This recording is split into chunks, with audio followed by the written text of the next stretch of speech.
Good morning student. आज हम BSc first year में सब्जेक्ट है हमारा प्रकृतिवाद। सबसे पहले हम देखते हैं 18वीं शताब्दी में यूरोप के अंतर्गत सामाजिक, आर्थिक, राजनीतिक क्रांति हुई, जिसके अंतर्गत हम देखते हैं तो उसमें प्रकृतिवाद विचारधारा का क्या हुआ, विचारधारा का उदय हुआ। अब हम देखें तो अब जो प्रकृतिवाद है उसके समर्थन कौन थे, तो समर्थन अगर हम देखें तो वो थे रूसो और वॉल्टेयर। समर्थक रूसो और वॉल्टेयर इसके समर्थक थे।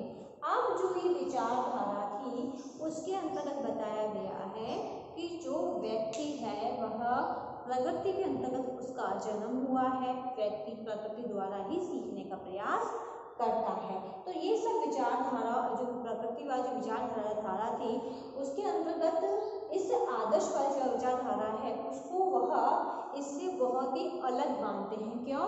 क्योंकि आदर्शवाद तो कहते थे कि जो व्यक्ति है वह आत्मा, परमात्मा, भौतिक जगत को सत्य मानते हैं, परंतु प्रकृतिवाद का ये कहना है कि प्रकृति के द्वारा ही जो व्यक्ति है, जो बच्चा है, वह सीखने का प्रयास करता है। अब हम देखते हैं कि इसका अर्थ के अंतर्गत हम देखें जो प्रकृतिवाद है वह क्या मानता है, प्रकृति को ही पूर्ण वास्तविकता मानता है, क्योंकि हमारे द्वारा जो भौतिक जगत की जो चीज़ें देखी जाती है, जो हम इंद्रियों द्वारा महसूस करते हैं, जो हम देखते हैं, वही क्या है, प्रत्यक्ष ज्ञान होता है। क्योंकि इसमें हम देखें तो प्रकृति द्वारा ही प्रत्येक वस्तु उत्पन्न होती है। हमें इससे पौधों के द्वारा फल प्राप्त होते हैं, लकड़ियाँ प्राप्त होती है, अनेक प्रकार के संसाधन है, जैसे कोयला है, पेट्रोल है, सब चीज़ें हमें प्रकृति द्वारा ही देन होती है। तो अगर हम कहें तो ईश्वर परमात्मा में ध्यान न लगाते हुए हम कहें तो प्रकृति ही सर्वश्रेष्ठ इसके अंतर्गत मानी गई है। अब हम देखते हैं इसकी परिभाषा।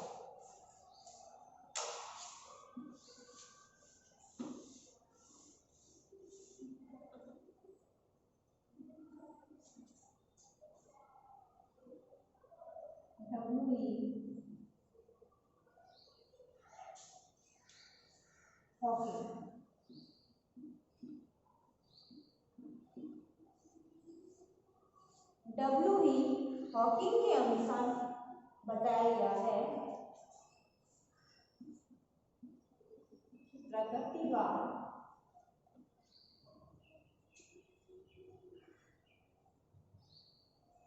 वह है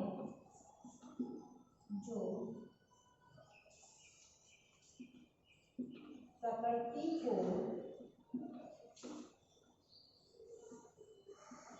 पूर्ण वास्तविक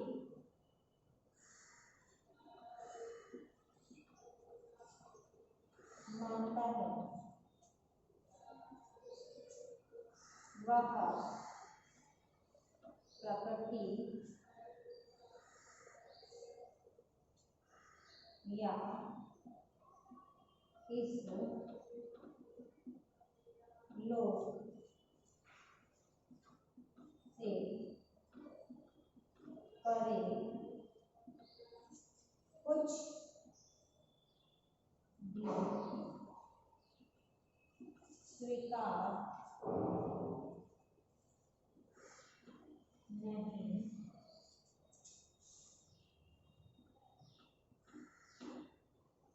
करता। अब जो W.E. हॉकिंग थे उनके अनुसार कहना है कि प्रकृतिवाद वह है जो प्रकृति को क्या मानता है, पूर्ण वास्तविकता मानता है, सत्य मानता है। सभी चीज प्रकृति द्वारा हमें प्राप्त होती है और इसके द्वारा ने कहा है कि प्रकृति के बिना कुछ भी स्वीकार नहीं किया सकता है। प्रकृति है तो हमारा जीवन है, अन्यथा हम प्रकृति के बिना हमारा जीवन संभव नहीं होता है। तो इसको स्वीकार किया गया है कि जो कुछ भी है वही क्या है, हमारी भौतिक जगत है, हमारी प्रकृति है, जिसके द्वारा मनुष्य जीवित रहता है। अब हम नेक्स्ट देखते हैं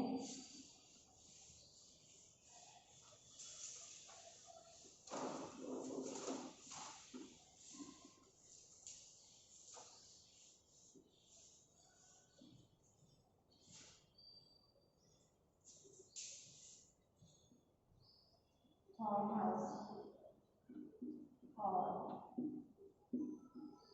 लैंग। थॉमस और लैंग के अनुसार बताया गया इन्होंने प्रकृतिवाद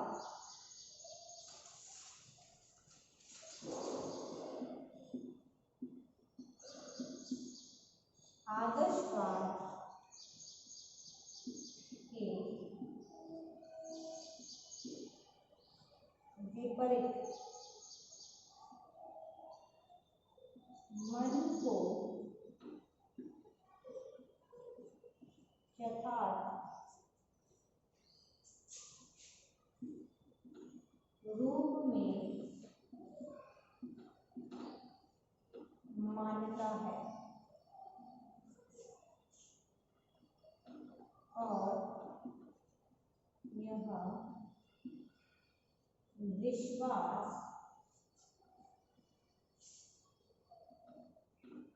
करता है कि अंतिम वास्तविकता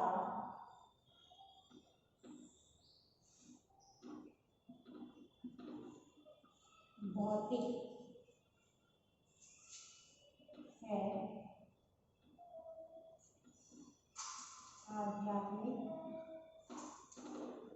नहीं। अब हम नेक्स्ट देखते हैं तो थॉमस और लैंग के अनुसार परिभाषा बताई गई है कि जो प्रकृतिवाद है वो क्या है, आदर्शवाद के विपरीत है। क्योंकि जो आदर्शवाद का कहना है कि जो हमारी भौतिक चीजें हैं, जो हम प्रत्यक्ष देख रहे हैं, जो हम ईश्वर में सत्ता रख रहे हैं, वही क्या है, सत्य है। परंतु उन्होंने इसके विपरीत माना है कि आत्मा, परमात्मा, ईश्वर, शक्ति कुछ नहीं होती है। उनका कहना है कि अंतिम अगर हम वास्तविकता देखें तो हमारी प्रकृति है, भौतिक चीजें जिसका हम यूज कर रहे हैं, आध्यात्मिक ज्ञान, इसके अंतर्गत कुछ नहीं होता है। फिर हम नेक्स्ट देखते हैं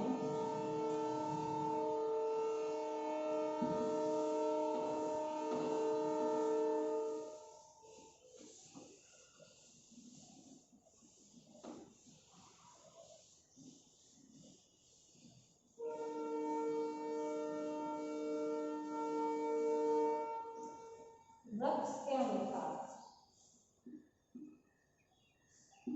अब उन्होंने क्या परिभाषा दी है, प्रकृतिवाद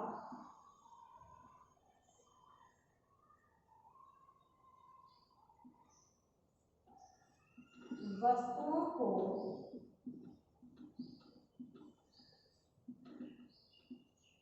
उसी रूप में देखकर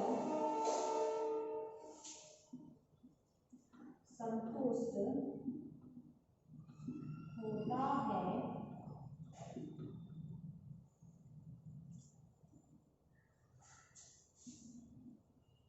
जिसको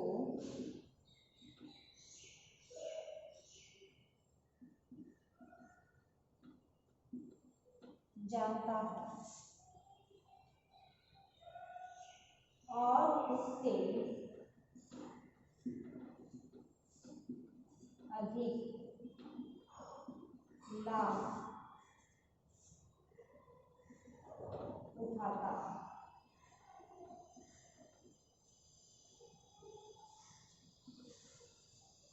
अब इसके अंदर उन्होंने परिभाषा दी है कि प्रकृतिवाद वस्तुओं को उसी रूप में देखकर या पाकर संतुष्ट हो जाता है जिसे वह जानता है, अधिक लाभ उठाता है। इसके अंदर बताया गया है प्रगति विचारधारा ने कि व्यक्ति द्वारा हम देखते हैं कि अगर वह किसी चीज को जानता है या पहचानता है या उसके द्वारा किसी वस्तु का वह उपभोग करता है तो उसके बारे में वह जानकारी अच्छे से प्राप्त करता है और उससे रिलेटेड वह जो भी उसको फायदा मिलता है, जैसे प्रकृति द्वारा हमें पेड़ द्वारा भी बहुत से फायदे मिलते हैं जिसके अंदर हम फल की प्राप्ति करते हैं, लकड़ी की प्राप्ति करते हैं, हम उससे हमारी जलवायु प्राप्त करते हैं, तो कोई भी जो लाभ होता है वह व्यक्ति द्वारा उठाया जाता है। तो इसके अंदर हम देखते हैं तो जो व्यक्ति होता है वे सामाजिक सहयोग ना चाहकर वह क्या करता है, जो व्यक्ति के अधिकार है उसको विशेष बल वह देता है। तो ये थी इसकी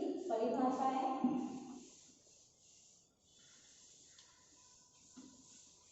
अब इससे संबंधित आज का आपका होमवर्क है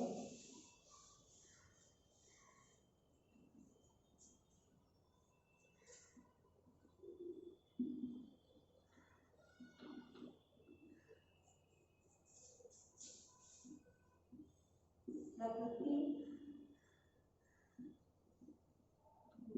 का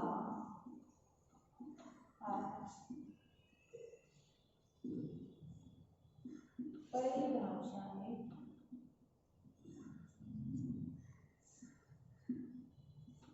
बताइए।